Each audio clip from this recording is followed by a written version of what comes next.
Good evening. My name is Radhakrishnan. I'm from Pixel Viilage. Okay. So in my typical YouTube styles, welcome back to Pixel Viilage, and I'm Radhakrishnan. Well, as you know, Pixel Viilage is a channel, a website portal for photographers, and we talk about everything photography.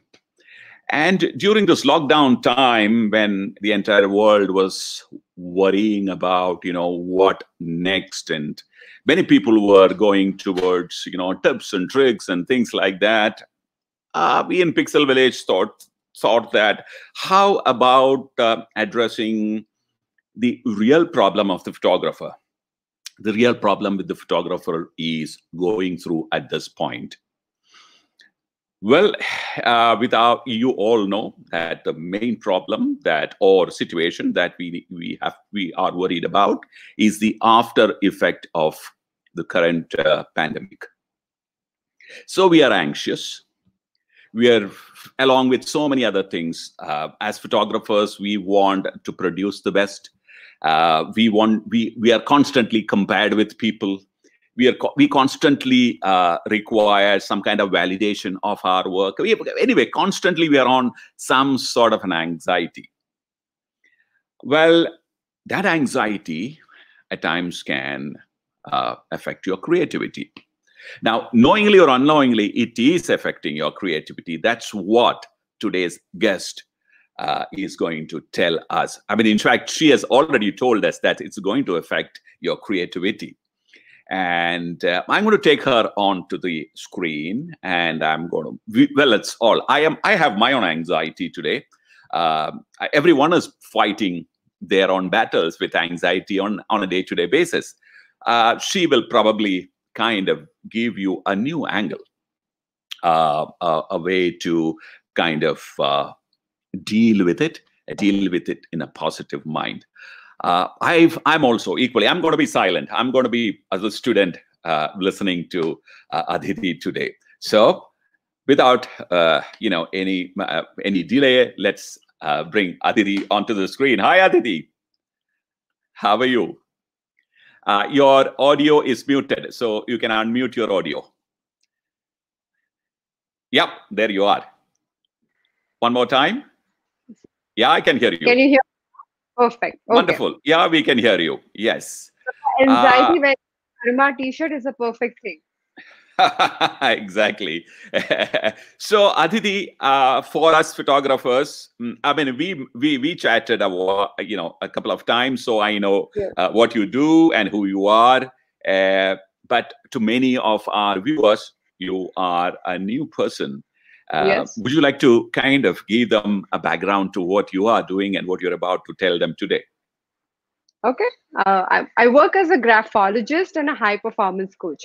Now, if you understand what graphology is, like how you interpret anybody's photograph. So if there's a photographer, every photographer has his or her own style. And though the object that you're capturing could be the same, when many people capture that object, it becomes a very different interpretation. Similarly, for me, handwriting works like that. If I look at a handwriting stroke, I can figure out what is happening in the person's mind. And as a high performance coach, I work with people to enhance their performance, to take the performance to the next level. Now, most of the time, I work with leaders, I work with people who are key decision makers to a project. Now, when the lockdown started, we thought, what can we do? We can't go and work as frontline workers, but we can do something that would really help people deal with their mental situations. And that's what I have been working for last 16 years. So when I spoke with Radhakrishnan, he said, why don't we do this with photographers who will have their own challenges and their own problems? So here we are discussing anxiety. We have all, by the way, we have only challenges. Huh? We are constantly challenged. I can imagine. And I'm very happy about it in a way, because I think creative people thrive with challenges, not the kind of challenges we are seeing right now. But one of the things, you have chosen, all of you, photographers and other creative people, you have chosen this career because you don't want the conformist, mundane, really stuck up life. When you look at those people, you go like, oh, I'm so happy I don't have to do that, isn't it? Yeah. Well, we all get into it hoping that we are going to do something different, but at the end of the day, most of them see the same kind of struggle, and like the title suggests, that kind of tends to take creativity away. Now, currently, most of the photographers are not really talking about how to improve their photography. They're talking about what will happen now on, things like what am I supposed to do to when I come out, will there be more competition? Will I get the same chance? I lost a lot of opportunities and things like that. So currently, the creativity is actually taken a back seat. Right. I agree with you. Probably because of the anxiety. Yes. And the anxiety, first of all, like every time I talk about dealing with anxiety, the first thing and the most important thing is to understand it is okay to feel anxious. Our biggest struggle is the very moment we see anxiety, we are like, okay, what can I do? How can I solve the problem? All of that happens. Yeah. But if we understand that with that kind of mindset, we are not solving problems. We are literally going deeper. We are really pushing ourselves into this well that we have no way to get out of immediately. So when you are in an anxious situation, exactly when we start finding solutions, not when we start going down that rabbit hole. There is a moment, and all of us have that moment. Probably the time may vary, but there is a moment where we say, wait a minute. And you decide to make a U-turn and you decide to go on the other direction of finding solutions. Right now, we have to understand it. The very moment you find anxiety driving you crazy and you're going down a typical pattern. Now, in the introduction video, when I was speaking and when we shot that video, I literally realized that anxiety is a pattern. You have to identify your pattern. For a photographer, the pattern could be different. For somebody who's working in a job, the pattern could be different. But all of us have patterns. And if you know this, if there is a pattern, the pattern can be broken. If there is a pattern, the pattern is predictable. So we can literally look at things where we can start changing by using some tools that we're going to discuss. But before we get there, what do you think are the common questions that photographers ask you, Radha, so that we can incorporate those questions and we can take it from there? So before that, we have lots of very interesting people here. We have Martin Vlog from Virgin Island. We have Israr sir, a very, very senior photographer from Mumbai. Wow. I have lots of familiar faces here also, attending this session. And we actually have a record turnout today. So I'm really excited, So everyone, so nice. Yeah. So I am beginning to get anxious. I hope this doesn't, affect my creativity today. Okay. So as I said, if you feel anxious, Radha, it's okay to feel anxious. We can begin from there, and that's absolutely fine. Is it like the Munnabai thing? All is well. Yeah. All is well. All is well. That is not Munnabai. That is Three Idiots. All is well is Three Idiots. Is it? Yeah, Munnabai was Jadoo Ki Chappi. Oh, okay, sure, all right. So I love Bollywood. All right, yes. Yeah, there goes my Munaki, my understanding of movies. Yes. All right.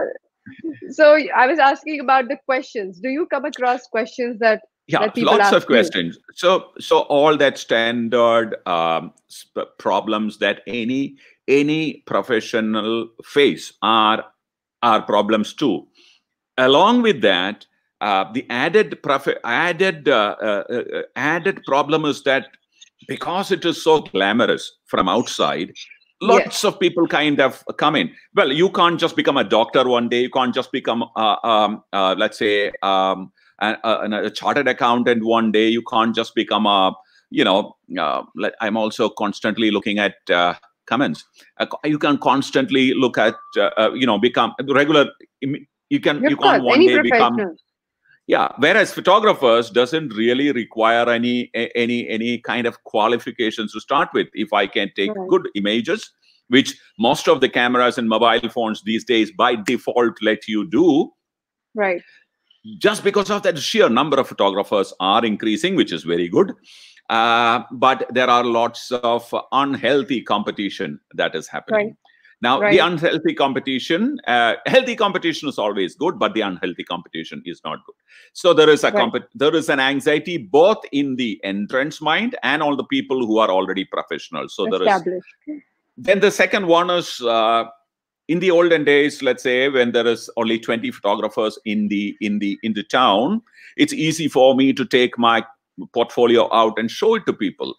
And I can, if I am at it in about a month, I can personally make sure that all art directors in the city has seen my work. Right. Currently, there are so many people and there is so much of demand, and there is no way I can make sure that my work is seen by everybody. So there are new things that I need to learn now. Right. There are new challenges. So in fact, senior photographers are now struggling to be seen. There are these stories about senior photographers dropped who are ambassadors of big camera brands are dropped these days for a newcomer, because the newcomer has more following on Instagram, more Right. following in social media. He's seen more, but the other man has more. So the other man has more Influence experience of some and kind.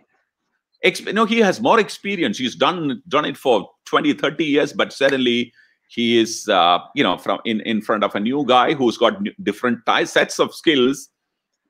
Well, he is. So there are these challenges are happening more so for photographers than probably a doctor or a lawyer or a CA, and then constantly being compared because your visuals are being seen. So there is this constant comparison. Ye acha hai, wo acha hai. So he is constantly under this. Of course, a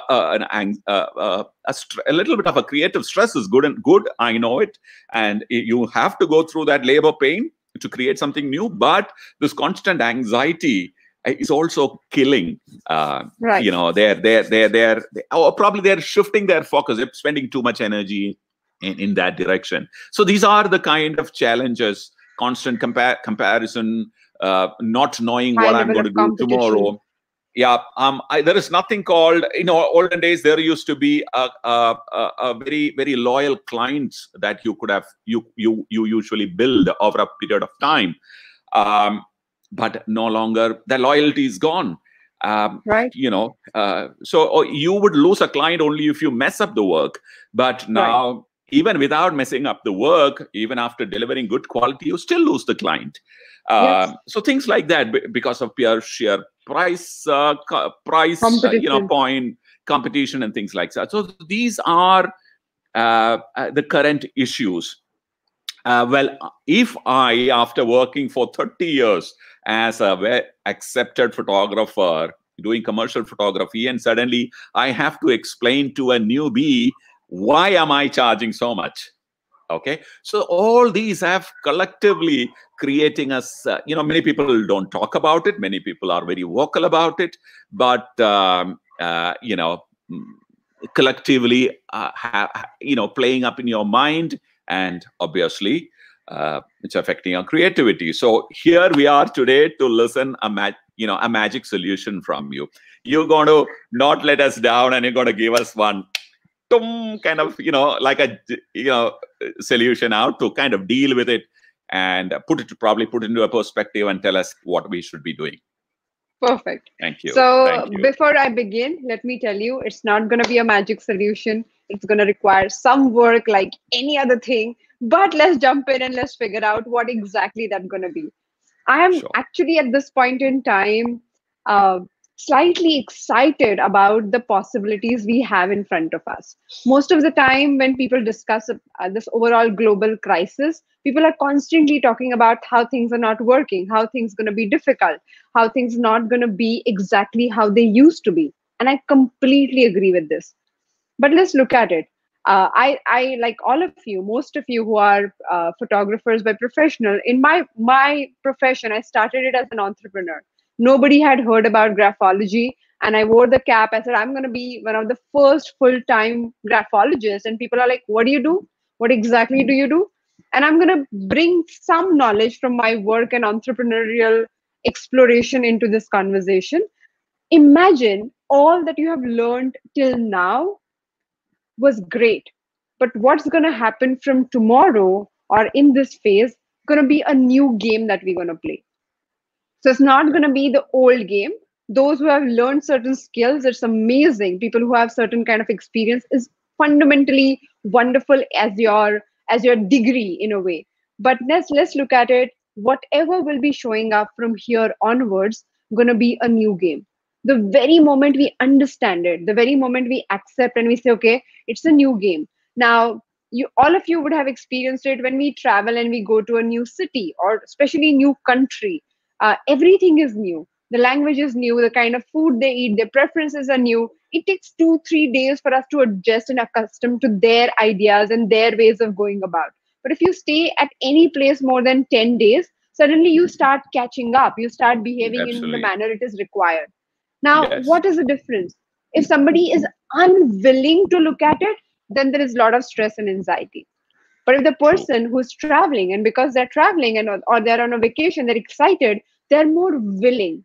Instead of saying, I Mm. don't want this, I wanted to go back and I want everything to look the way my town looks or my village looks or Mm. my country Or looks. Here you are, I you're want saying, my or I want my FAFTA and Safla. Over yes. that. Yeah. Okay. Please. Or Yeah. I would say, Radha, for you, idli sambar in your style, totally. Well, So I had a lot of Gujarati friends when I travel with, clients. So they pack them. So I know that's why I don't miss idli and sambar at all. So yeah. so you may miss like papada and dokla. I Yeah. get And Thepla. Yeah. Yeah. yeah. So Sure. the willingness is a very, very important factor. The Yeah. difference between somebody who is anxious and who is not anxious in the same scenario is somebody's willingness to look at it. Now, early on, I read this story in a newspaper that it was a story. There were two people suffering. They had some cyclone in their town and they were fighting and they were dealing with the problems of the cyclone. There was one person who lost his factory and another person who lost everything that he had, like his family, everything. But both these people were not dealing with the situation in the same manner. The one who had lost only his factory was going crazy and was crying and was struggling. But the one who had lost everything was going out there and figuring out how he could help his neighbors, and whatever was remaining in his hand, he was trying to make the most of it. Now, we believe that our attitude or our reaction is based on the situation. And this is where I want to talk about the psychological makeup. This may or may not be true. This may or may not be the exact thing. This is where the gap happens. When a situation shows up, we have a choice about how to react. You and I, all of us have a choice. We have a choice to collapse. We have a choice to fight back. We have a choice to be ready for the game. We have a choice to invent something new. We always have a choice. But when your mind is completely occupied, when you're saying it's busy, occupied in resisting the problem, occupied in saying, I don't want it. I don't want this to exist. I want my life to go back and I want my old clients to show up. I want to feel comfortable in a certain manner. Then you don't have much space to look at what you can do. You don't have space to think about, so this is a new game in front of me. Can I choose option A, option B, or option C? So, my friends, I am talking about the trigger and reaction situation here. Whenever we get triggered in a certain manner, we believe I have to go and I have to react to the situation. Reaction, which means if I throw a ball on the ball comes back because the ball has no choice but to throw it back. There's a quick reaction to my action. Whereas as human beings, we have a choice. We have something called our mind, our brains to process the information that is coming our way. So every time you feel stressed, every time you feel really, really bothered about the situation, please take a moment. Please take a moment to understand, do I have a choice? Now, I'm going to ask you to do 2, 3 things. One of the things which I find very, very, very effective is to journal. Now, what is journaling? Is literally pulling a notebook and writing everything that comes to your mind and what I mean by journal is not only writing your stories, not writing what happened, but is literally picking up some cues. And I'm going to ask you, the second point is I'm going to ask you certain questions. So when I answer a question, when I'm responding to a question, I'm training my mind in a certain manner. And I really want you to understand this mechanism, because you might not be able to go back and talk to your friends the way you did. Everybody around us is stressed at this point in time. Like my best friend, she was talking to me 1 hour before this call, and 8 people in her building got tested positive, and we were figuring out how she's going to manage her old parents, what all going to happen now. Generally, the situation where the COVID was happening really far from you, when the situation, the problem was outside there, probably you are not dealing with that much stress. But the very moment it comes very, very close, it becomes very difficult. Now, similarly, there are problems that you're suffering from right now. They're very, very close to your heart. And then it is very simple, very easy for you to act, very simple for you to react. Now, I'm saying, can we find a way to find a response? And by response, I mean we have to take a moment and think about what all options are available to me here. If I cannot function in the manner that I used to function, then I'm going to sit for a moment and ask myself a question. Most of the time, we try to get to an answer without literally giving ourselves any training into thinking calmly. Now, it may sound like, oh, it's a theoretical thing. Why would I think calmly when I'm feeling anxious? Because feeling anxious is not helping. Feeling anxious is only getting you down to the on the same path, and you're going down in the same loop, and that is not helping. If we have to break the loop, we have to do something different. We can't continue to do the same thing and expect different results. You might have heard this sentence from many, many people. If you're doing the same thing, the results will be the same results that you did not like. But if we want different results, we definitely have to do different things. Now, the game is different. Now, most of the people, and I have seen this with photographers a lot more, most of the people struggle with this problem of trying to be perfect when it comes to their work. Any small gap, any small problem, any small mistake in their work is not acceptable for them. And that perfection gets to them. Now, you would ask me, but being a photographer, I always want to be better at my work. Being a creative person, I always want to give my best shot. And if somebody criticizes my work, it should be something that is motivating me to make better piece of work next time. I hear you, but there is a difference. Every time we get into perfectionism, we also feel really pressured. We feel anxious. We get into comparison, because excellence is about me doing something better than what I had done, me improving my skill set because I know I want to pursue this thing to make it my best shot. Whereas perfectionism, which is also fear of making mistakes, it's about let me do things that other people will appreciate. Let me do things which would not be criticized by other people. Now, in Hindi, we say kuch to log kahenge. The very moment the orientation about your work is based on what other people are doing, you will constantly suffer from the perfectionism problem. Now, if you're not anxious, if you choose to feel calmer, if you really pick up areas where your mind is more settled, the creative ideas that we are talking about, even the business aspects that we are talking about, will be more available to you. Now, business will always come with competition. It is given, it is always accepted as a part of the business.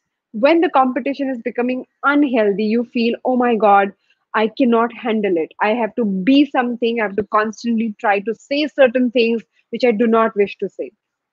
Going back to the point number one that I made, the very moment I accept that I'm in a new game, and if I start looking at things as my my innovative way of dealing with this new situation, if I'm willing, then I would not feel awkward about introducing myself again and again, looking at every client in a new light, having a conversation because I want to make sure that this client sees my work. The very moment I'm operating from how it should have been, how I expect it to be, then I do not have the willingness to engage with the new person. Now, if you get into an assignment, and if you know that if you are completely driven by what you have decided, and if you do not give any time, any energy, any space for your client to interact with you, or to feel comfortable, or for your client to feel relaxed, because so many times people are uncomfortable in spite of having great skills, because you do not have willingness to play with the situation, you might not see a great result.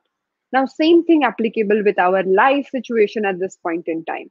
If you don't look at what my situation is, and if you're not willing to play with it, it's going to be really, really difficult. So, at no point I'm dismissing the problems that we have in hand.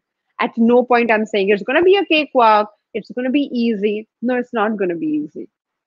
But like there's a saying that I won't tell you that things would get better, but I would definitely tell you that if you are willing to make a game out of this, you will get better. You will have different ways to solve the same problem.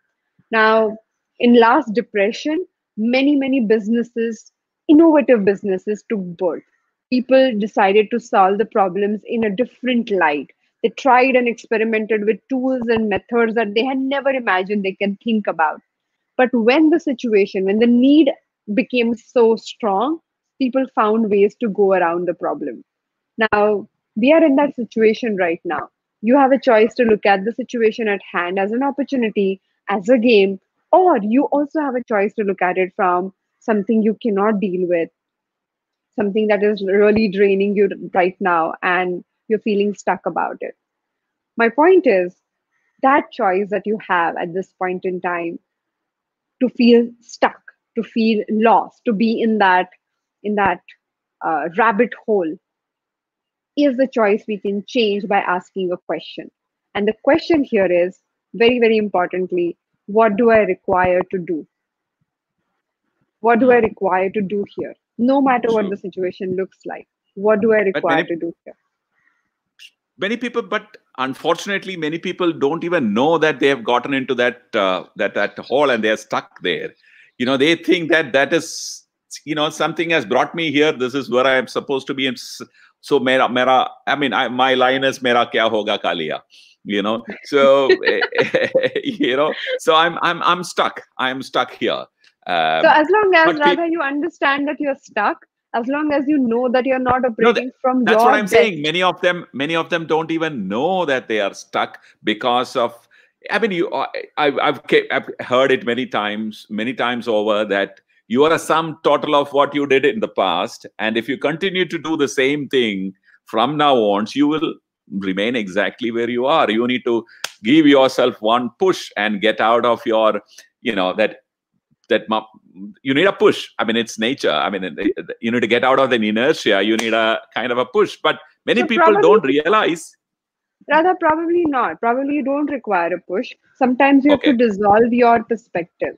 Like, that okay, push, most of the time, especially with younger generation, I feel the push becomes very, very tough for them to handle. They do yes, not, because, you know, uh, for a previous generation it was easier because we mentally had expectations, and you had seen people working very hard or going through the grind, compared to the younger generation, who are luckier, and they found things and solution much easier than the previous absolutely. generation. So when they look at it, they're like, but I thought about it and I got it. I thought about it and I did my research, and the information was more readily available.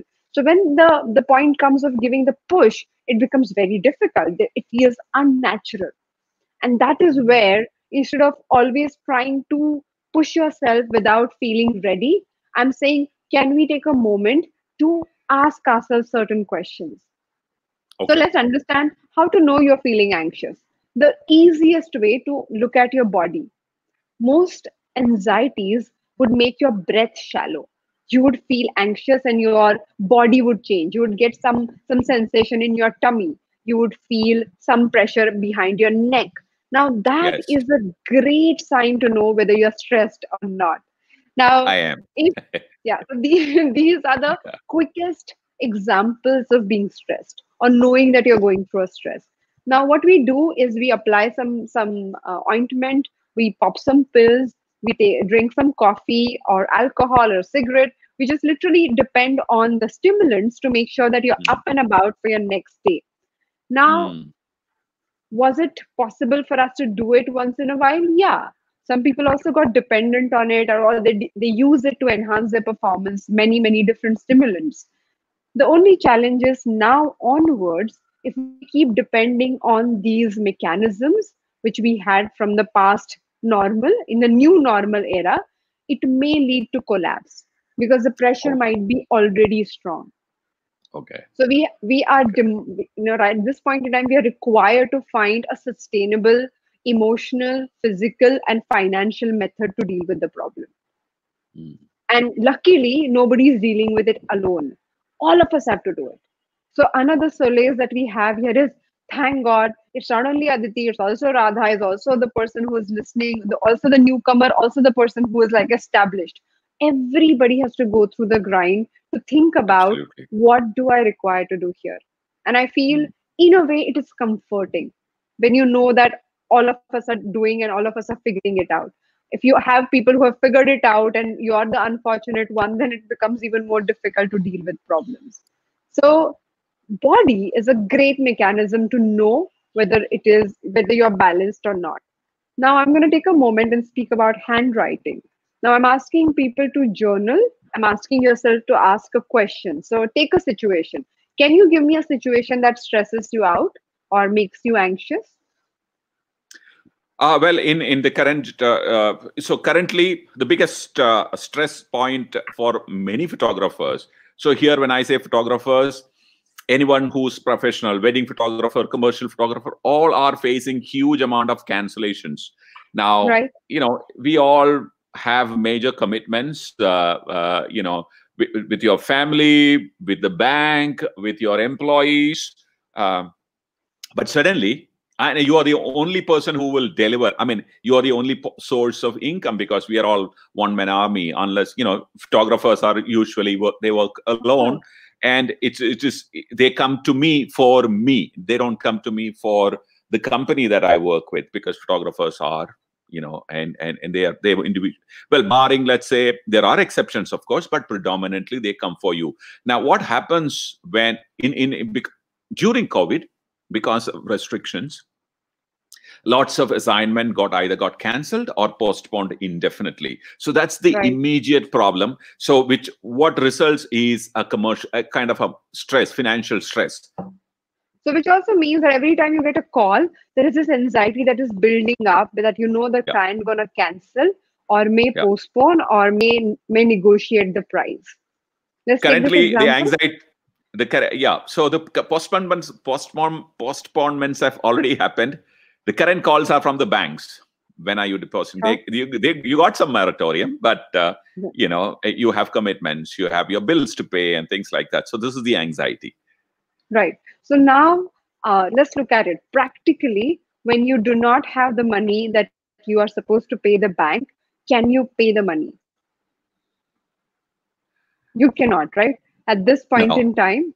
Yeah. no. So the practicality of it. So instead of saying, "Oh my God, the bank is calling," and you first thing observe how are you feeling when you're anxious. It's very important. Most of the time, people just get to like pushing that anxiety and not accepting it. Like it's only Yeah. putting the toxin inside your system, inside your mind, and tomorrow it would come back and tomorrow Mm, you would have to deal with it. So first take a moment to understand, okay, I am feeling anxious at this point in time. This really drives me crazy. So first thing is mm, acknowledgement and see what happens. Do I hold it in my neck? Do I feel it in my mm, tummy? Do I feel in my shoulders? Where exactly do mm. I feel my anxiety? If It you get start accumulated identifying there. it, Mm, yeah, and if mm, you identify that, the next time that starts feeling, you're like, oh, what am I anxious about? You can use this as a mechanism to know because your body is attuned with your chemical reactions that are happening in your mind, in your brain. So it gives you signals. It's just that we do not know how to read these signals. This is where our struggle is. The very moment you understand, okay, this is where the struggle is, this is how I hold it, that becomes a mechanism to understand it. Second point is accept that this is a problem and I will have to deal with it. Like, I know I don't have money, or I have less money, or I do not have an answer about this. So what can I do? So I'm saying, second point is accept that I have a problem. If you deny the problem, if you run away from the problem, if you try to go around the problem, if you push the blame on someone else, or you only throw your frustration or anger on someone you can, like your spouse, your child, your employee, your subordinate, if you do that, that is not a solution, right? So the very moment you say, okay, I accept I have a problem, it, it, it's difficult, I hate it, but I do have a problem, right? So I'm not saying suppress your emotions and feel everything is okay. I'm not saying that. I'm saying, okay, let's take a moment and understand I do have a problem that I have to deal with. The third stage is where I'm saying ask a question. What can I do? What exactly can I do? Is there anybody who has the solution for it? Can I make that call and speak with my friend? Can I speak with some banker? Can I? So I get into a question mode. I call it a Google search engine option. You know, if you put one keyword in Google, you have so many links coming up. But if you don't put if you don't put that search word, there's nothing coming up. So similarly, in your mind, you have to ask a question. What can I do here? Your brain also has a Google search mechanism. You start thinking about all the solutions.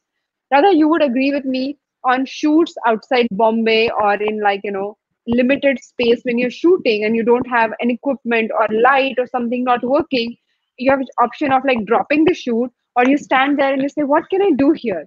Absolutely. Right? So you literally become resourceful with what you have. Or you say, okay, in that shoot I had done that, can we repeat it? Oh, we can't do it, can I try something else? So we literally become resourceful when we ask questions. Okay. It's very, very important. And I feel, being photographers, you must be doing this. My father was an art director and photographer himself. So I have seen him literally finding these jugaad ideas all the time. And I have seen how ingenious and original photographers can be when they are very, very focused about finding the solution. Okay, so but you become frantic, and then you will not be able to concentrate or find a solution. Exactly. So if you go like, oh my God, my equipment is not there and I can't fix the problem, then nobody can help the situation at all. But at some point, as I said, you make a U-turn and you say, wait a minute, what do I have here? What can I do from this, whatever is available right now? Then there are many solutions that start emerging. And that's what we require to do. We require to get into this mode of accepting that my resources are going to be limited, but also I am determined to find a solution. Let me tell you, the solution might not look the way you have things in mind. You know, if in the beginning, if you said my frame must look like this, it might not look like this, because now we are compromised with our resource or some equipment broken. So we have to do something different. But when you're willing to play the game, that different option is also available. So what would stop us from achieving this result? Let's talk about that. One is the idea of perfectionism. If I say it has to be perfect, if I'm doing it, it must be done like that. In the period where the work is very, very less, and probably you have to reinvent yourself, it's going to be difficult for you to get paid exactly the same amount of money you got paid in the past, or got same amount of work the way you got in the past. So let's accept it, and let's start making the most of whatever we have in front of us. Second point is, some of our friends might have to look for supportive career while pursuing photography. And I think we must be open for that option. So if you want to nurture your photographer within you for a very, very long time, then we might have to support that photographer with some other professional or economical arrangements. So I speak with or even give ancillary services. Like, for example, if there is a currently too many people cannot come to a wedding, but the relative needs to reach that wedding to that many people, so you can give streaming services and web albums and things like that. So you need to innovate and come up with interesting ideas in your own domain, and present. So probably that will also help. But if you're frantic, of course, you will not think like that. Exactly. The third Yeah. point is most of the time sharing your not only the photography related knowledge, but whatever knowledge that you have, or in a way, in whichever format, helping someone else through the situation is very, very calming. It's Mm. very weird, but the very moment we get into a role of teaching something, of helping someone, of being a provider for some food or whatever you can, but if you Yeah. do that, you can't be a caretaker and a frantic person at the same time. Mm. Mm. So find, Okay. like, if you don't have anybody to take care of right now, if you're living alone, like, take a plant and take care of it. Like, take something that you are nurturing, because that is very, very calming. It's a quick fix. It's literally Mm. where you suddenly have something that you're nurturing, you get Mm. into the parental idea, and then you're not being Mm. the frantic child anymore, Mm. Mm.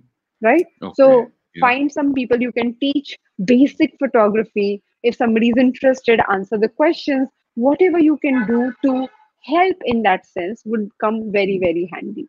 Okay.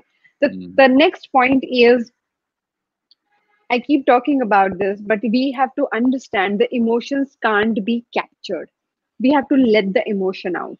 The very moment you keep your fear stuck inside you, you don't know what to do with it, and it becomes that ticking bomb, which can burst Mm. at any point in time. So we don't know how that ticking bomb works and what exactly is happening. So it's very, very important that you develop a method where you can let your emotions out, so it doesn't Mm. reach a point where you break down.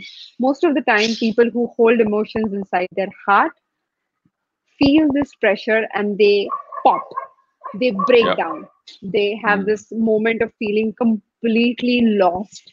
Now, let's not Mm. reach that moment, because it is Yeah. easier to reach that moment than not.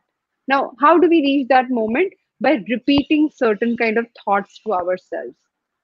Oh, Now, okay. catch That's yourself if you're repeating that's a a thought. solution. So you are now giving me a solution. Yes.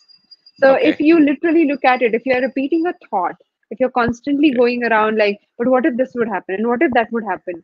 Now, remember this conversation if you can, and Sure. find a way to break the loop. Find a way to break the loop. People believe that if they start watching TV, they are distracted and that is breaking the loop. No, no, no. That is distracting from the loop. Breaking the loop is most of the time looking at the loop and saying, okay, so what is the fear?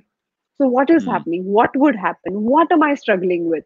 Going Mm. down that rabbit hole with a torch in your hand, Ah. not going down the rabbit hole feeling all lost, but with a torch. Like here, have you seen those new scuba divers sometimes are given a robe that they can follow, and they Yeah. can Yeah. they go Yeah. down. Yeah, exactly. Correct. And then you can come And back holding the yeah. same Yeah. rope. Absolutely.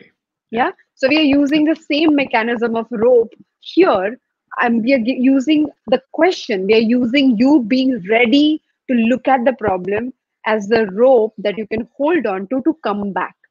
So Mm. if there is a loop, if there is something that is coming to your mind again and again, a memory that is repeating and then that is making you feel uncomfortable, all of this is a sign of you being in anxiety loop. And the loop Okay. has to be broken, Okay. right? If you are in a loop, Okay. you'll reach the same destination again and again and again and again, which you don't want, I believe.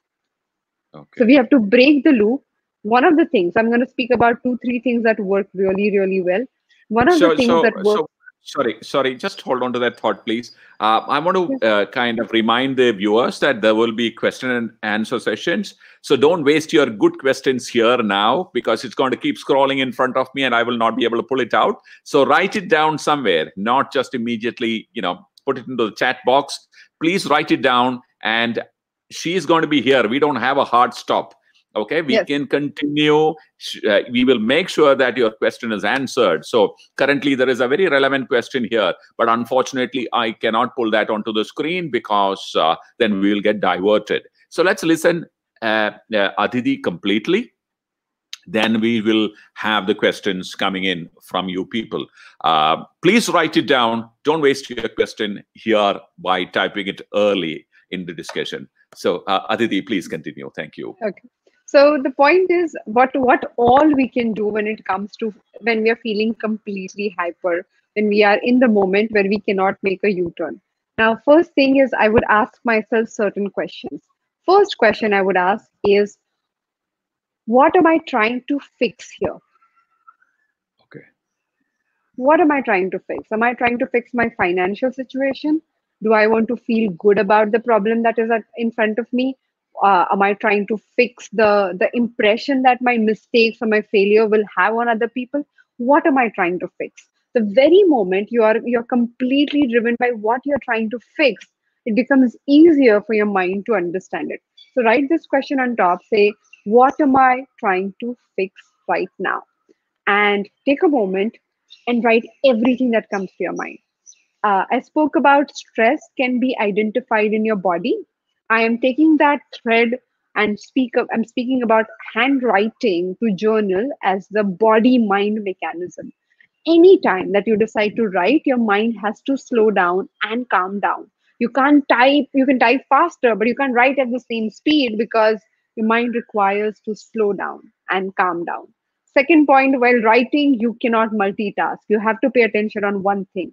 So I have seen people who write these emotions also start finding the solution because they calm down. The loop starts slowing down. It does not, like a fast train, you can't, like, Simran running behind the train in Dilwale Dulhania Le Jayenge. She can't catch the train if the train is too fast. She can catch it only because the train is slower, and she can keep up the pace, and she can run enough, and she can, obviously with the help of Shahrukh. But here is the point: if your train slows down of your thoughts, you can catch up. Similarly, when you write your thoughts, they become slower and you can catch up with it, and that becomes extremely helpful. The second question is, what do I require to do here? Again, the situation, you understood, I'm trying to fix this, but then I say, what do I require to do here? Not what do I desire to do, because I may desire to right now, travel to Milan and do that photo shoot or do a destination wedding. I may desire so many things, but we are on a crisis situation. We are on a survival situation. So definitely I don't want to jump in and start finding the solution when I know my leg is broken. I use this analogy that if you are in the hospital because your leg is broken, your immediate objective is not to run, but to walk or to stand maybe, and then start walking slowly. And when you feel that you're walking, then you can start walking faster, and then you can start running. Now, COVID and the lockdown has created this situation for us where our legs are broken. We can't immediately start running. The very moment we say, what do I require to do? I require to just stand at this point in time. I require to figure out how do I innovate and solve the problem. I require to take score. I require to renegotiate certain financial arrangement. I require to speak with my clients. I require to, what all do I require to do? I might not like to do it. I don't desire to do it. But when I ask myself this question, what do I require to do here? My brain starts figuring out, okay, this is missing, that is broken. I require to get this thing going. I will find solutions. And that is the point. That is where we start thinking differently. One more. The third question is, what am I grateful for at this point in time? Now we're talking about things being broken, things not being available, no, things that I do not have. But what do I have that is not gone? What do I have that has not left me? What do I have that I can thrive, I can use, I can jump with? What do I have? I have all my fancy gadgets that I bought as the most updated things. Most of you have, isn't it? So when you have those cool gadgets, you have your gadgets with you. You already have some professional expertise. You already have the love for photography, and you already know that you are working at the in the field that you feel excited about. Now, most of you, as I understand, I see that in, I'm not generalizing this, but I've seen it with many, many creative people, that most creative people choose their career because of their love and passion for it. Very rarely I have met photographers who do it because it's money and I can like spend 5 hours and I can get loads of money. I've rarely seen. I know there are photographers like that, but I have rarely met people like this. Most people want to find their style of photography. They love the beauty that this profession and the glamour this profession brings. Now you're here for some love, and like any other relationship with your loved one or romantic relationship, you may go through some tough patches, and there might be a tough phase where your lover is not willing to talk to you, or it is not happening at the same pace. Now, let's not break up. Let's not break down. Let's take this time to relook at why do you love what you love to begin with. The very moment you say that, okay, I know why I'm committed to this relationship with my work or photography, you can come up with multiple different ways to work in spite of the limitations. And when you're being grateful, you can't be critical at the same time. Is how the chemical of the brain works. If you are being grateful, you can't be critical at the same time. So that is like one of the very, very important things to keep in mind. Now I'm going to open the session for questions, and I want to teach one particular handwriting, doodling, therapeutic stroke that can calm our minds down, and we can literally use that. Radha, can I take a moment before we start the Q&A? Yeah, of course you can. Yeah, You want to I'm just go going to away take. from this? You want Yes, to I go want to go away? away from the screen for a minute. If you can, then take the questions, right? Sure, And sure. okay?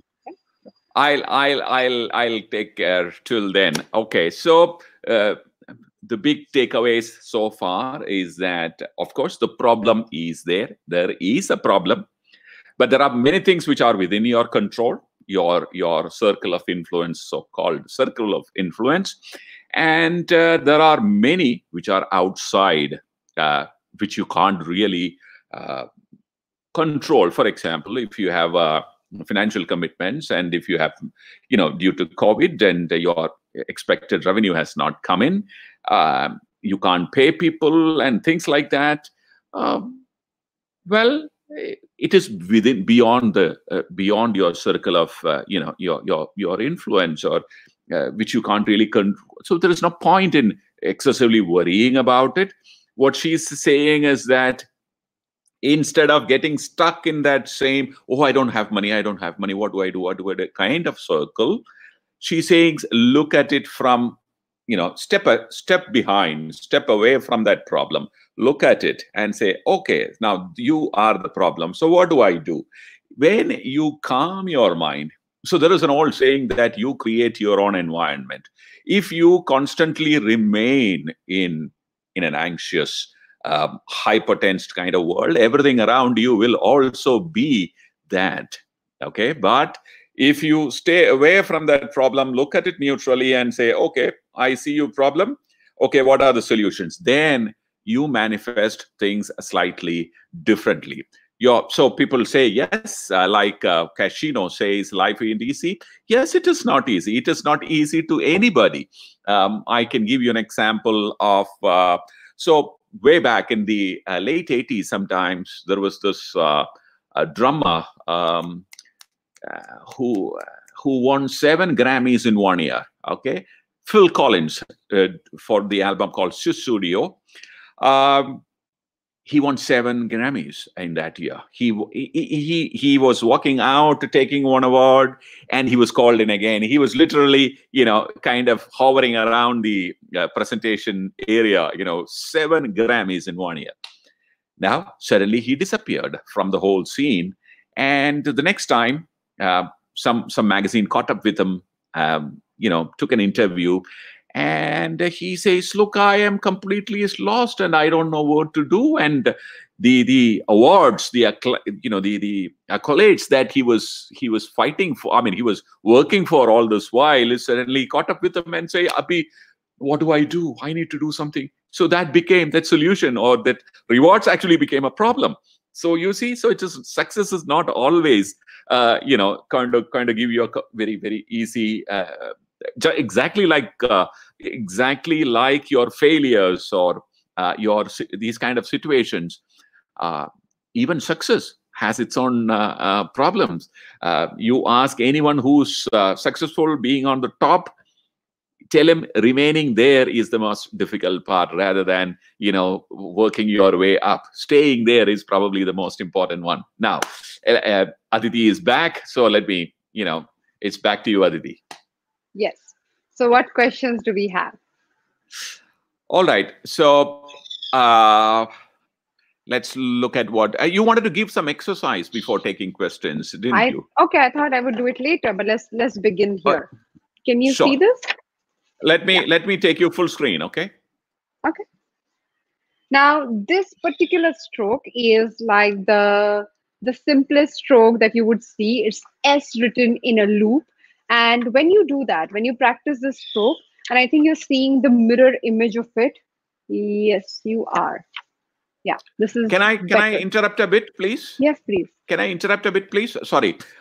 So there was a question in the beginning.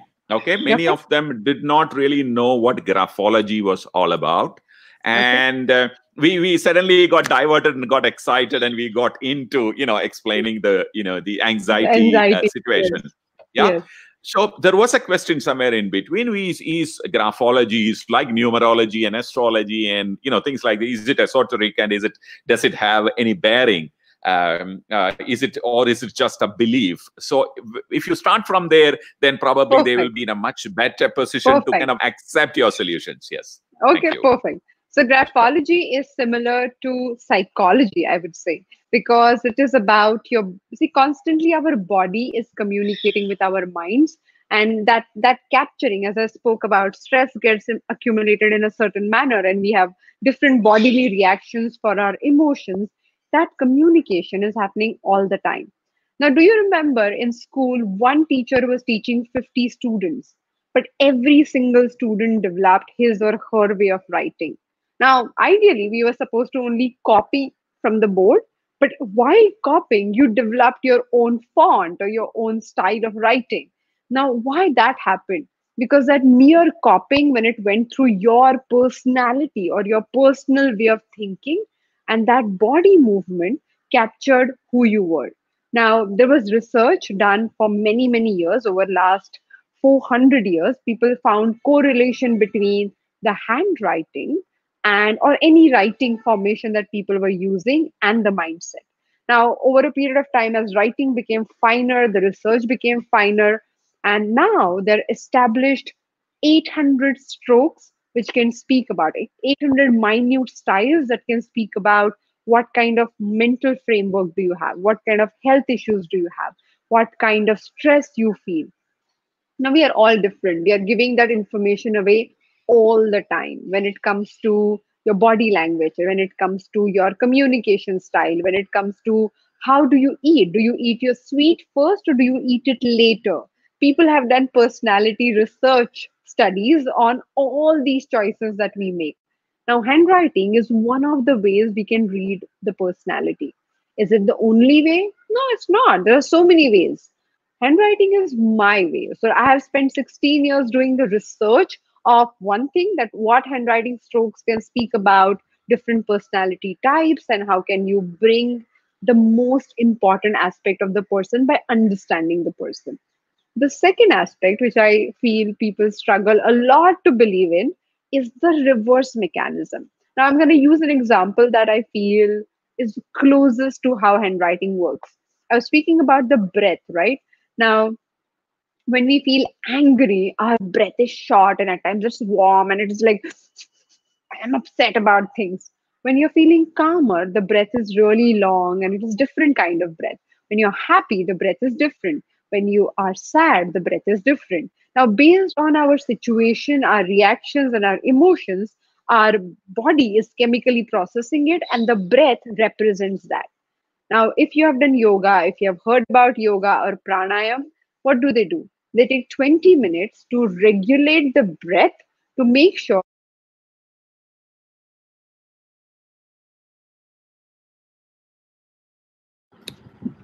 I hope you guys can hear me. So they use the breath that becomes more calming breath, and throughout your day, though you're not necessarily doing pranayama, you're literally feeling the breath functioning in that manner. We are using the same analogy here. At one point in time, when I was analyzing somebody's handwriting, I thought, what if brain is functioning in a certain manner, and if handwriting is capturing it, what if I use the whole thing in a reverse manner? What if I move my hand in a certain manner? Will it have an impact on the mind? Now, that was my curiosity, to be very, very honest. And there is some research which is already done over the years on this topic called graphotherapy. Sorry to interrupt. Can you shift that earpod onto the left, the other one? Because the hair is rubbing on it and it's creating a small audio disturbance, please. Yeah. Thank you. Is it better? It's better. Is it better? Yes, it is better. Okay, perfect. So when we look at that correlation between your hand and mind, so it was my curiosity. And I said, okay, let me try it out. Let me try it out on people. And that's the only way to know, including myself. So I used graphotherapy. So the subject is called Graphology, which is study of the graph that your handwriting makes. Graphotherapy is using that graph as a therapy, as a reverse mechanism. Now, my mother was diagnosed with type 2 diabetes when I was in the beginning part of this research and curiosity. I said, if my mother is anxious and she is feeling certain emotions, if I replace it with different kind of handwriting stroke, which I'm going to teach you right now, one of them, will it really have an impact? And as my curiosity was much higher, and I was asking questions, which I mentioned, what can I do here? How can I find a solution with graphotherapy? These were the questions I was asking. So I asked her to practice a particular stroke. And she, being a diligent student that she is, she practiced it for 8 months. After that period, my mother's sugar levels were diagnosed. When she went for her regular test, they came down, and then she went off the medicine and never to come back again. Now, I thought that could be a fluke. Probably she was cured with her medicines, and probably that was okay. But then I tried this method on people and my friends and other clients that I met over a period of time. So by now, I have worked with 4,000 people who have tried the stroke that I'm talking about, and I'm asking you guys to do it because this is one of the strokes that I have that has generic calming effect. Other things are very customized. If I understand your problem, if I understand your story, I know where your anxiety is coming from. We use it for a customized therapy. But this one is like a doodling practice, but it works for, I think, everybody. But I would say almost everyone, because I've tried and tested it for so many people. So over to the stroke. Now, if you look at the stroke, it begins here. Like, do it in the manner I'm asking you to do, because it has to be done specifically. 5 points, not many, not that complicated. We just have to remember 5 points. First, it begins on the top. Second, it goes in a flow. So if your hand stops because your mind goes somewhere else, your hand stops because the movement is difficult for you, just stop and start again. Start a new stroke like you're starting a new word. So next to it, start a new word. The third point is all the loops have to be open. They cannot be closed, squeezed, very fat, none of that. They have to be like circles, not like fat potatoes kept here. So just make sure that these loops are loops and they're open. Fourth point is the stroke has to end here.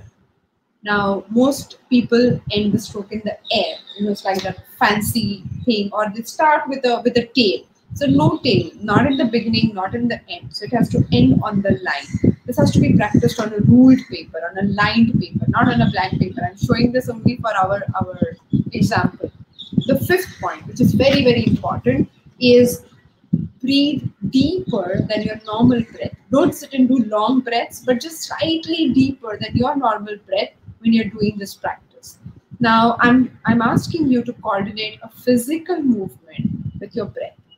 Physical movement with your breath. And when the breath is longer and you're doing this process, you're telling your mind, instead of just moving from one topic to another, instead of just staying stuck into the problem that I am constantly thinking about, I need space to be calmer and think in a creative manner. Because we are not thinking about creativity right now, this is an artificial or disciplined way of inducing creativity.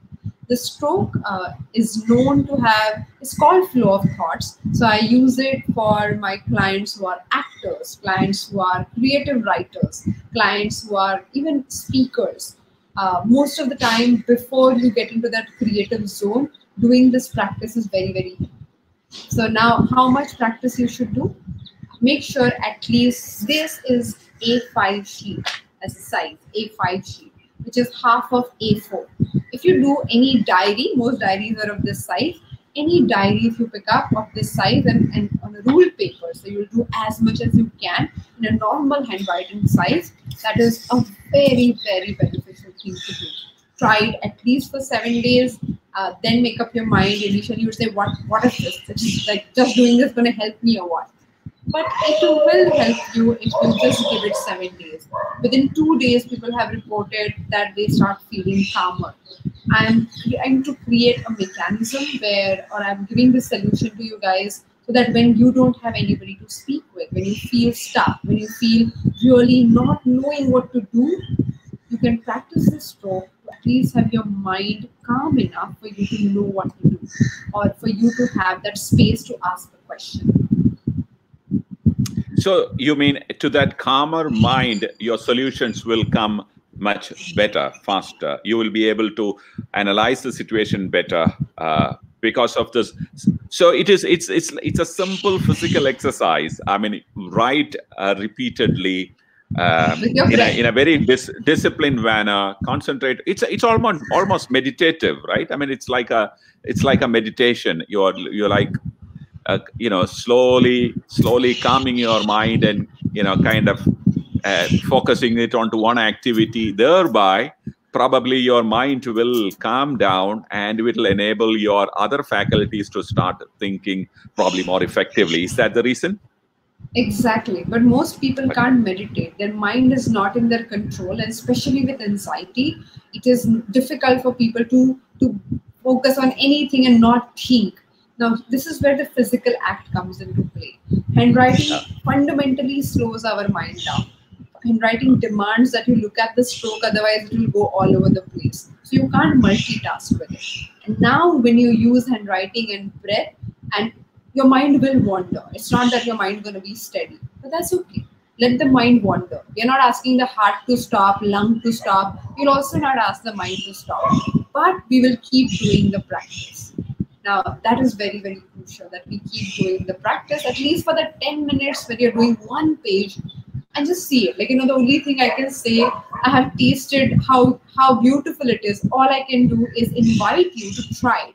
Because if you don't do it, there's no way I can, speak enough about it. But all you have to do is grab a notepad. It's a simple stroke. If you don't like it, throw out of the window, no problem. But what if you figure out something that can just become your friend when you're feeling stuck? Your suggestion is so simple that people are likely to take it. I mean, casually. Like, how can this work? Yeah, how can this work? Absolutely. Most of the time. So I keep listening to people talk sense, and I was listening to this spiritual guru who was asked that you were posed with these very pregnant questions, very, very deep problems, and your answer is so simple. Why do you do that? So he says, look, the almara may be big, but you don't require an equally big chavi to open it. You require a small key to open. You see? So your solution can be staring at your face right next to you. So simple. But you are refusing to accept it, saying that, look, that's nonsense. That's simple. That cannot solve my problem. Look at my problem. It's huge. Given a chance, I would have gone away to London and escape the bank. But writing a small doodle, is it going to help me? But I mean, I'm kind of convinced that it can see calm mind, I think, will on its own find solutions. And People think, usually people equate success to money. And you ask a person who's wealthy, he will tell you about his own battles that he is fighting, you see. So everybody, whether you are successful or not successful, it is in your mind. The moment you are in that person's shoe, suddenly you realize that the kind of battles he fight, Tukaram's very famous saying, if you're an elephant, you are beaten with a small stick by a small man, and you are kind of, paraded throughout the country. And look at the small ant. It will sneak into this pot of sugar. It'll eat in its own speed and kind of come out and leave a happy. So it depends on how you look at life. So yeah. So I'm just going to recite this. I'm just going to recite this. So beautiful. It says. Yeah. लहानपण देगा देवा exactly खरेचा रवा ऐरावत हत्ती थोर त्याला अंकुशाचा मार. That's so beautiful. I'm just saying it because it's like, if you follow Marathi, it's so beautifully written. Yeah, it's so beautifully written. So the life is actually, if you look at it, life is actually pretty simple, but we actually make it so complicated, and we want to go through all that trouble before you find a simple solution. But here it is, staring at you in front of you. Yeah. I'm going to add something to it, okay? I love studying high performers. That's my hobby. If somebody is like doing any act with that ease of high performance, I love to study those people. And I read biographies, I interview people, and I love doing that. Now, let me tell you something that I observed. If you are intelligent, if you are curious, if you're willing to be, somebody who is looking at life in a larger frame, you will always solve problems, and you will create problems to solve them. You'll create challenges to solve them. So in a way, life throws problems at you. But even if life wouldn't have, if you are intelligent and creative as a person, you will always find problems that you are solving. And that's why you thrive. This is where you feel happy. Now, our happiness is not when things are given to us that we are not interested in. Most of the time, happiness is about going after things we want to achieve and find our expression while achieving it. Now, that is one of the things that we're going to do anyways, no matter how tough it becomes, how easy it becomes. So if it is all about problem solving, then let's solve problem with special abilities. And calmer mind is one of the secrets of most high performer people. Now, okay, I understand. Wow. See, now we started with such a big expectation, and said, at the end of the day, the solution is so simple. It's so simple. And the exercise that you have given out, I'm going to try it for sure.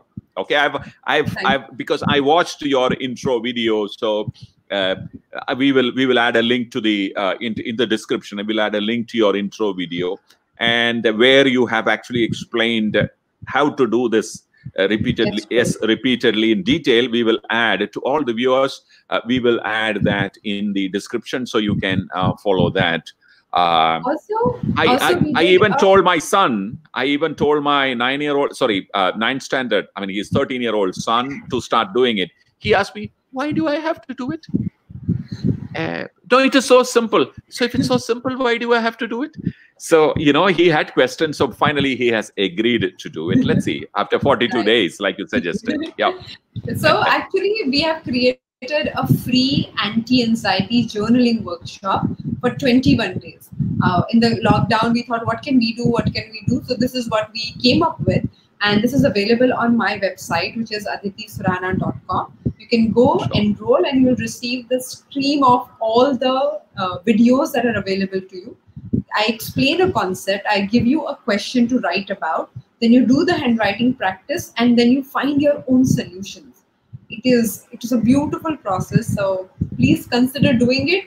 Like, learn the stroke properly, as we will put it in the link. Otherwise, also you can learn the stroke properly. And if you're willing to take the journey deeper with yourself, the resources already created. All we require is your willingness to go beyond your insight. Wonderful. So thank you very much with that, Aditi. I mean, I think let's start taking some questions. If you have questions, please throw at us. In fact, to Aditi. Oops, I'm not. No, perfect. Yeah. So the way bringing positive change, like handwriting. Who do I saw some interesting. Oops.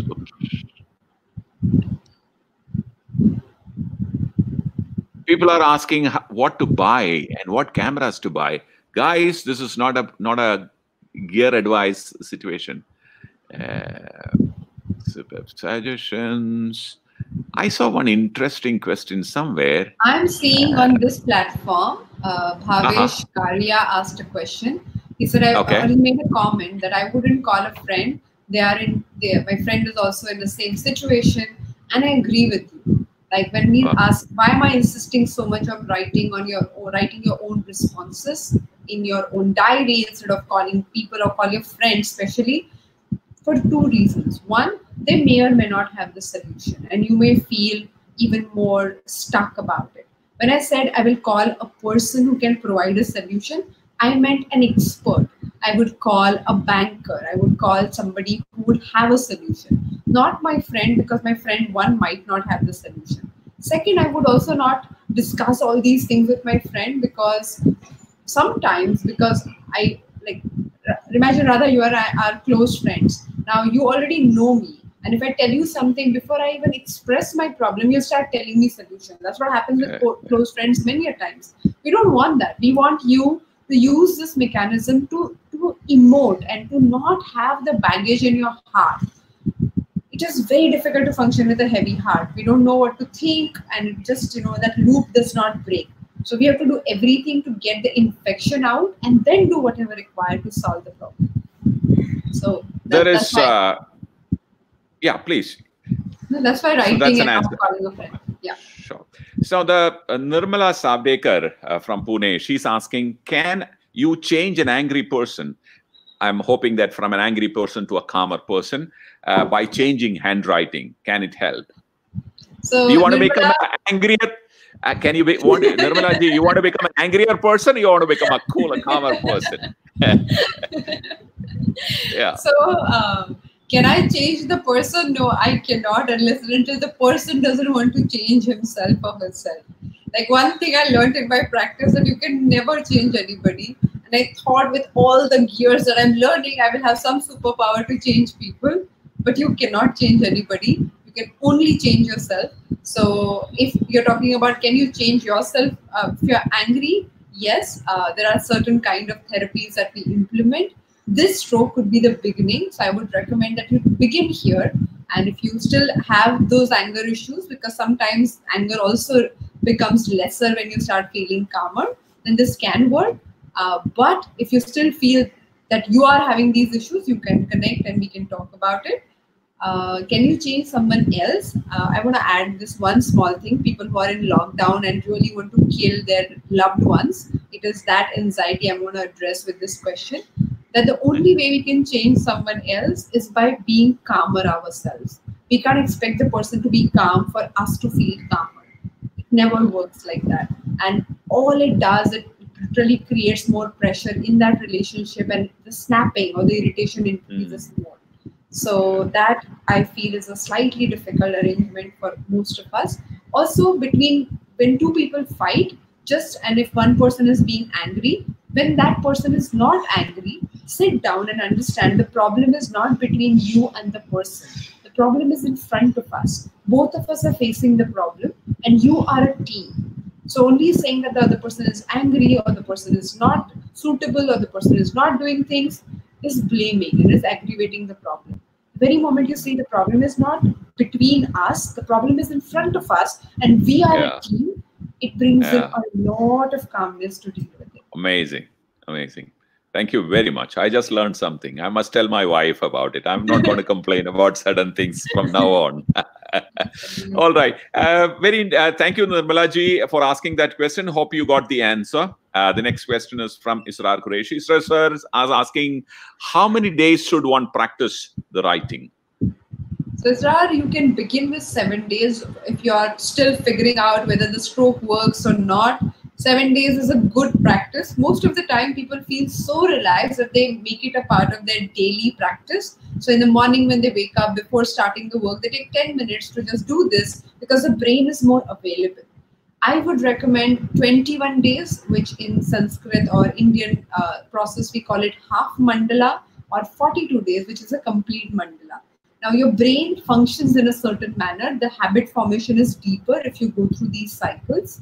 And I have seen more results when people completed minimum 21 days. So I look at it, and after my experience and study, I have concluded minimum 21 days would show you the results, which are long lasting. So that is that. Sure. Thank you, sir, for asking that question. And next question is from Jesse Obroy. Jesse sir, oh, thank you. I mean, we know all these people because photography, and Jesse sir is in fact one of the mentors at Pixel Viilage, and he himself is a very popular YouTuber. So an amazing photographer he is. The main question is that even making someone accept that she is going through anxiety itself, then acceptance that I have a problem or I'm going through anxiety itself is a big question. That's the main question, he says. I completely agree with you. Now, luckily, I have seen people acknowledging their anxiety. They would not talk about it. They would not describe it, but they realizing it is increasing at a social level, because people are realizing that they are becoming stuck or they're suffering with it. But can you make the other person realize it? Probably by gently asking certain questions. That when the person is feeling anxious, do you experience something in your body? Do you have the thoughts coming to you repetitively? Do you feel trapped? But only by asking questions. We should never comment or never say that you are anxious or you are an anxious person. That makes that person very, very difficult to accept their own anxiety. And it happens, we do it out of care. You care about your child, you care about your spouse. They say, I think you're being anxious nowadays. And you are doing it out of concern. But let's understand, the person who's anxious doesn't want to have one more pressure of being somebody who's suffering. They really want to feel that they are in control. If we ask questions, if we create the environment where they can trust to be diagnosed, to open up, to look for solutions, then I feel it would be a very, very good thing. The easiest thing we can do for people who are suffering around us is to be available without having any judgment or solution in our minds. We shouldn't be giving solutions to their problems. Today I'm speaking and I'm I'm supposed to address you guys, but if I'm speaking to a client or if I'm speaking to a friend or a family member, I speak rarely about what they should do. I hear them. The most important thing, even if people don't understand that they're anxious, and talking to you, just opening up and sharing what is bothering them, you can help them relook at their own anxiety. And if they are willing, then we can suggest solutions. But if they are willing, if you're not hungry, you can't force the person to eat. The person has to acknowledge that I'm hungry and I'm looking for food. Same thing with emotions. The person has to understand that I'm suffering from this. Thank you, Jesse sir. Hope you have the answer there. Prashant Shetty Agari asking, I am a bit angry person. I mean, I get angry as soon as I get angry soon. So how to practice, please advise. Okay. Meaning he's an angry person. So what kind of practice he should do to control his anger? Right. So I don't believe in controlling the anger at all. Because if you control the anger, you will have a bigger blast tomorrow. Now, what I would do is I would understand what are my triggers that make me angry. And that is more doable than stopping the anger. Now, when it reaches a point of reaction, I use the example of pressure cooker. So most of the time, anger is like the whistle that is going up, and other people are getting startled when you get angry. Now, what you're trying to do, or most people try, is cover the whistle with the lid so that it won't make any noise. Now that's not going to happen. You literally have to reduce the temperature of the gas, or you have to reduce the flame or switch it off for the whistle to not go off or not blow. Now that is your trigger point. Trigger point is observing what exactly bothers me. Now let's look at it. Okay, we talk about freedom so much, but if I'm gonna get triggered because somebody speaks to me like this or looks at me like that, then I'm a slave of that person's reaction. So there is no freedom to begin with. Now, anger is about most of the time telling people to back off and don't bother me. We get angry because of that. I would call it temper more than anger. If it is a repetitive thing, then it is temper. Anger is where reactions are less available. You feel angry is like the burning coal, which keeps burning for a long time. But if it is like what you're talking about, as to my understanding, is more temper. And temper is about just pushing people away so that you get time to think. You get time to take control of your life or the situation. And that's why you're like, shut up. And then you get to the work and you do the work. Now, if we can bring that control, that calmness with some other practice, for this, in this case, the S-stroke practice, then you would already have your calmness or your space to think. You don't have to push people around. But don't try to stop the reactions. Go and find the trigger. Most of the time, we get angry with one thing and we force that anger on something else, absolutely unrelated. So observe yourself doing that. Sure. Thank you very much. Hope, Prashant, you got your answer there. What a beautiful, focused and solution-providing talk, Aditi. Kudos to you and your approach to problem solving. Ranjan Sharma. Ranjan sir is again one of our mentors and very, very senior man, very, very accomplished photographer from Delhi. Well, we have questions flowing in. Do we have the time? Should we take okay, we'll take two. We take two more questions. Okay. Okay. Two. Let's say three questions. Okay. Okay. Now, how to control your mind from confusion? Confusion from thousands of thoughts in my mind. Okay. That's a question from Prasenjit Boral. Prasenjit, I would say, one, I haven't met anybody who could ever control his or her mind. Mind's fundamental function, if your heart's function is to pump your blood, mind's function is to explore and wander. What we can do at max is we can channelize our minds. We can never control it, and it's a useless activity to attempt to stop your mind and train it to think in a certain way. But we can channelize it, which means you can look at it. I have this frame, or I have the frames around my house. I have different quotes, different exercises. Now, these are the reminders that I have around my house that allow me to channelize my energy again and again. It is not only to let your mind go scattered, but it is to channelize it. So when I look at it, and consciously or unconsciously, my eye goes on, at some or other frame during the day, and that becomes my reminder to channelize my mind in a certain manner. Or using routines, using certain exercises that you commit yourself to do can become a way to channelize your mind. Now, let me tell you, confusion is a great thing. Confusion is not a problematic thing. It's a great thing. And why am I saying it? Confusion is a point where you start deliberating and start changing your old ideas. If we don't have confusions, we would never have new ideas. So I don't think confusion is necessarily a bad thing. Too much of confusion where you're repeating the same confusion is a pattern. And I believe lucky people are those who are not bound by the old patterns. So then the exercises and the tools we spoke about can come really handy to deal with your confusion. And the anxiety workshop, the journaling workshop that I spoke about also has many areas where we speak about confusion in a different light. But I hope I answer your question. There was a question which was asked by Nikhil Mehra, I think, somewhere on top. It's kind of scrolled up. He said, can I stop overthinking?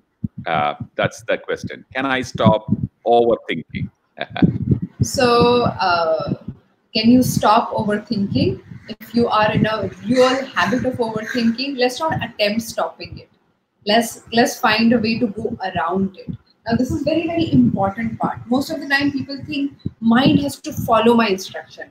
I am saying, what if mind and body are our two gadgets? two different kind of gadgets, but they are our gadgets. Now, if you want to create an amazing picture or click a perfect shot, then we're going to use these gadgets to the fullest capacity.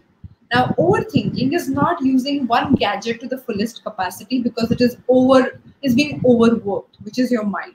Now, let's not try to stop it because that is difficult. It does not work. The stopping, when you're overthinking, stopping does not work. Now, overthinking is about imagining the past or imagining the future, and thereby you forget where you are and you keep thinking, what if this goes wrong? What if that goes wrong in the future? Or in the past, why did that go wrong? Or why did this go wrong? Now, these are habits. Overthinking is a habit. So one of my close friends, he used to go through this habit again and again. And we tried giving him a question that, what do I require to focus on right now? What do I require to do here right now? So every time he caught himself, not every time he thought, because mind is very sharp and it takes you on its own journey. So not every time he thought, but every time he caught himself doing it, he asked a question. And he asked a question again. And he asked a question again. Now, is it easy? No, it's not. It takes some practice and it requires attempt. But feeling overwhelmed and feeling stuck with overthinking is also not easy. So let's not go down the path and keep doing things that are not helping us. Let's find different ways to solve the problem. I get this sticker saying super sticker 19 rupees. I honestly don't know what it is. I am completely new to this chat and the super chat and these kind of small tricks. So Ajit, if you have any question to ask, I hope I don't owe 19 bucks to you, but if you are giving it to me, fine. Thank you very much. If you have a question, please ask. Thank you. Honestly, I don't know what that question is about. Yeah. So I think lots of people are happy. Thank you, Pixel Village. So this is Eric McPherson from London. Thank you, Pixel Village, for keeping us educated through this lockdown. Thank you very much. I'm really happy to see that someone from London, someone from UK is listening to our humble channel. Thank you very much. How can I deal with anxiety knowing the competition is high? I think we have answered this question during. If you have entered this discussion later, please, you can always go back. It's an hour long. Please go back and watch, and you will have your answer because this was addressed during the conversation. Yeah. So this is related to that pressure cooker analogy. He's saying most of the time he forgets to reduce the flame of the pressure cooker. It realizes it only after that the blast that, can you suggest some solution? Simple, reduce the flame. It's as simple as that, isn't it? So there's a Japanese philosophy called Ikigai. Ikigai is about people, your reason to wake up, the things that you do because they bring joy to you. And I am a big practitioner and a student of different Eastern philosophies because they speak a lot about what is my contribution or what is my reaction to the situation that is happening or occurring in front of me. Now, what you're talking about, I recognize the situation only after the blast. It could be a good thing. And in the moment when the blast is happening, you can't do much about it. Now, when you take a moment in the beginning of the day or during the day to write certain questions, in your case, I would give you a question like, what is triggering me to have this reaction? And it's applicable to all of us. We get triggered every now and then. But if the day you have that blast, but not when you're angry, when you're done with it, when you feel calmer, probably after 2 hours or after 6 hours, whenever you feel calm, just sit down and say, what exactly triggered me there? And observe the situation. If you can trace the pattern, you can break the pattern. And that's the beauty of the mental mind. And you might not be able to break it immediately. But what I highly suggest is when you capture it, ask yourself, if not triggering and reacting, what else I could have done? Probably I could have walked away from the situation. Okay. No, but I didn't want to walk away. So your mind starts coming up with things. or I could have spoken to the person afterwards, or I could have removed the situation completely. You will come up with solutions. Now, in that moment, you can't go back and fix your past. I agree.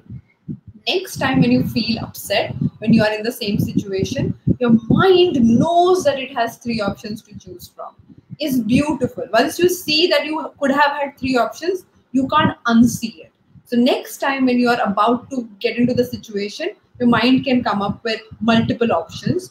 And most people who have practiced this journaling or observing, so Ikigai also speaks about remove yourself from the situation a bit. So when we become slightly detached, Yoga Sutra speaks about it as detached involvement. So you literally practice being slightly detached from the situation. Is, I would say, you unfocus, you go away from the frame to see the perspective, you zoom out enough to know what all is in the frame, and then you choose where to zoom in. Now, that is what is where the choice comes from. But when you do it multiple times, then you can literally do it when you need it in the moment. But if you don't practice it, it's like, just to use your professional thing, if you don't practice with your equipments, you can't use them immediately at a professional moment of shoot. You have to have that connect, and then in the moment you will know exactly what to do. But that can only happen if you practice it when you're not shooting. Hey, thank you, Sandeep, for asking that question. We got a very, very, detailed answer for that. Now, this question was asked somewhere, in the beginning of our discussion. Is there something like getting anxious and stressed, being scared of success? Oh, that's a wonderful question. Like, I began the work and I was 18 and a half when I started my practice. And I used to think every single person wants to be successful. That's the obvious thing. So when I started studying people and understanding people, I met early on in my career, I met people who didn't want to be successful. Like in corporate terminologies, they were okay being chief finance officer, but not CEO. They're like, I'm okay heading my department, but I don't want to be the main leader. And I wondered, I'm like, why would they not want to grow? Or some people didn't want the recognition. So we call it fear of success. Now, how we have fear of failure, we also have fear of success. Now, what happens with fear of success? We feel sometimes, some people feel that if I succeed beyond my capacity, then I will have to make sure I maintain that, and then I can't fall back. Sometimes that fear tells you to not be in the limelight so that other people will constantly expect you to be better than what you did last time. Now, fear of success is real. There is information available online and you can read about it and you can understand it. But let's look at it where the fear is coming from. Any fear, and I'm saying this general to all fears, all kind of fears that we have, all fears are patterns. Some patterns are stronger than others, but they are patterns. So we do have a choice to disengage and look at that pattern. If you can detect the pattern, you can break the pattern. And I feel that is very liberating when it comes to people. Thank you very much, Rolling Stone. One last question. I think we are way past our time, and I'm so happy because they are, but I am in a danger. I mean, if people, my home people are quarantined in that room and that room behind and all that. They're going to come out with, guns and sticks and all. And so I need to kind of, I'm using their dining table, So. Okay. So the next question, very, very important question. Ajit is asking, being a primary school teacher, can I give this exercise to my children in the class and his own children? What adaptation do I have to make? You mean this S repetitive S writing is, I think, what he's referring to. Ajit, thank you so much for this question. I feel this is only graphotherapy stroke that can be taught to anybody, and there is no restriction for you. Please teach it to as many kids as possible, but I would request that try and teach them with the breath regulation. That is an important part. Now, I don't know how you're going to manage to teach this to kids. I have never worked with kids in my entire life, so I do not know. I can't help you to translate it for them. but make sure that you teach them with the breath and all the 5 points. Can I quickly revise the points here? Yeah, of course. Please go ahead. Yeah. So let's look at the 5 points here for all of you. Make sure you use a ruled paper. If possible, do not write behind the practice page. So if you write on one side, don't use the rear side of the page, just that front page, and go to the next page to do your next day practice, because sometimes some people write with lots of pressure and that kind of spoils the next day practice. So begin here on the top, first point. Second point is go with the flow. If your hand stops, you start all over again. The third point is loops have to be open. No fat potatoes, no couch potatoes. Just make sure they're loops and they're open.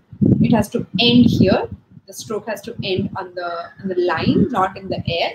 And the last point is make sure that you breathe deeper than your normal breath. The breath will go all over the place. The thoughts will go all over the place. You just have to one of the thoughts you will get is like, oh, pay attention to the practice, and then come back and continue the practice. Initially, it will be difficult. If your hand hurts, if you feel uncomfortable, if your neck hurts, all of these are the signs that your body is resisting the change, but that also means the change is happening. So these are not bad things, these are good things. Most of you might write after many, many years, so that won't be the easiest thing, but stay in the practice, at least do it for 7 days. Most of these pains disappear in 7 days, so stick on. Wow. See, the solution is very simple. So because it's so simple, please don't ignore it. You don't require complex, your what is it? Your surgeon to cut you open and do some nerve surgery, micro whatever surgery to fix your problems. Is just handwriting. It'll fix it for sure. Honestly, I've done many similar kind of remedies, and it has worked on me. It has worked on my family and my friends. So I'm going to take this seriously. I'm going to start it tomorrow morning, and also I'm going to somehow convince my son to spend 10 minutes on doing that exercise for sure. So Ranjan Sharma is asking, is there any tips for left-handed people? Is it difficult? So again, other strokes change for left-handed writers, especially this one remains exactly the way it is. You don't have to worry about it. Make sure that I've seen left-handed people showing high creative potential, like higher. Generally, they're in everything. They're more disorganized than other people. So you may find it difficult to make the stroke steady, but that's okay. Just stick with it. And there is no competition to make the stroke long and fill the entire line with it. You don't require to do that. Make sure that you do it till your breath allows you and your hand does not feel restricted. So all of that is absolutely fine. That's simple. Thank you, Ranjan, for asking. Thank you. So thank you very much. I think if you decide to stay there, I think we'll continue to get questions. But anyone who wants to know more, please visit Aditi Surana. The link is on your screen, and I will link all her YouTube channels and these in the description, so you can visit. There are lots of resources there. You can watch videos, learn, join her programs. She has lots of programs in which she will kind of help you solve problems on one-on-one basis and in groups and all that. You can join them. So she's a fantastic coach. You got a taster of what she is quite capable of. And thank you very much. There is Ashik Bilal from Bangladesh. Hope all is well by the grace of God. Yes, it is. Ashik Bhai, it is. I hope the hurricane did not trouble you too much. Well, I am actually away from television and newspaper completely for the last, I didn't want too much. Well, I get some information, but I hope you guys are all safe and away from COVID as well. Before I sign off, I'd like to make I'd like to take you through my website with the permission of Aditi. This is our website. Where we do online photography education, And we also have, besides the YouTube channel, which is now with the help of all you people, we've crossed 7,25,000 subscribers. Now we have this online photography education platform that we have put together with some of the finest mentors in the country. So these people are capable of teaching you, photography in all possible genre of photography, documentary, studio, landscape, mobile photography, landscape again, wedding, portraiture, everything is available. And we have these classes specially designed for you. So we have lots of free sessions available. We have lots of paid sessions too. So if you like them, just click on that and you are taken to that particular page, and a small fee, and you can watch it for it's for an unlimited period of time. We also have an app called Pixel Viilage on Android. So please download the app, and it had all the content, everything that is available on the website is available here as well. So thank you very much. With that, I thank all participants who stayed for the last 2 hours with us. It is 1 hour 48 minutes now. Yes. Stayed with us. And our Gulzar is asking, are these certification courses? Well, we currently offer a digital certificate if you complete it and if you answer a certain quiz. We are working on it. Our website is relatively new, but we are working on a proper certification. We will announce it soon. But currently at this point, you probably will get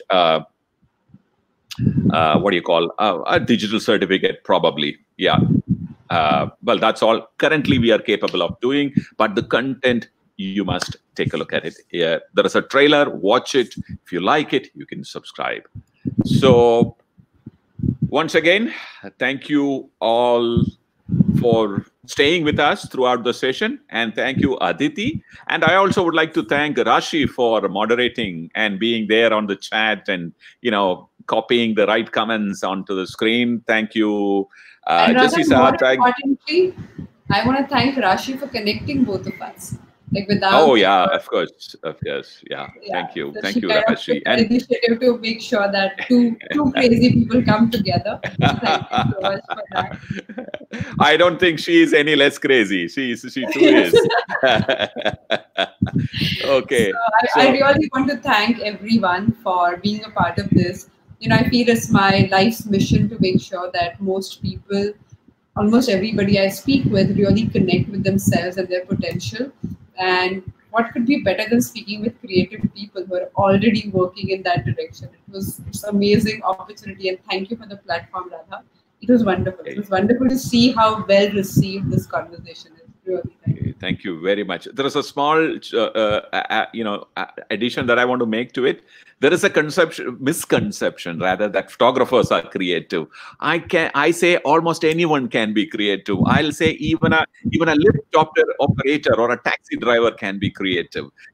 You expect them to do.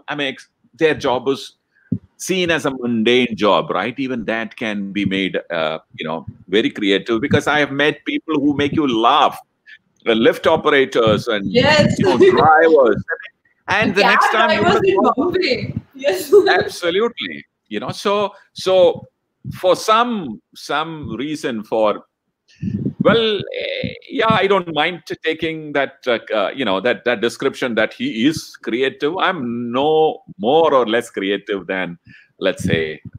But rather, being a professional like photographer and being called a creative person could be just your karma. Absolutely. So I think that's a very good note to wind up today's session. Thank you very much once again. Remember. Thank you everyone. It kind of catches up with you. Thank you. Thank you. Bye for now.